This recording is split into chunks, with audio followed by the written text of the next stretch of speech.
Attend tonight. Changes coming to the Green Bay Diocese. Parishioners, learning this weekend that several of their parishes will be reorganized come July. Bishop David Ricken announcing the changes in a letter that was read to parishioners at weekend services.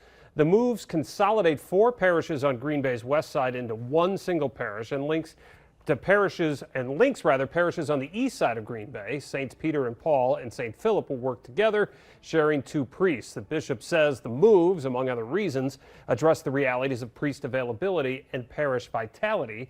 Now, the 4 parishes on the west side are St. Joseph, St. Jude, St. Patrick, and the Annunciation of the Blessed Virgin Mary. Those 4 will combine under the Annunciation of the Blessed Virgin Mary parish. The other 3 churches will remain open as oratories to be used for worship and special occasions.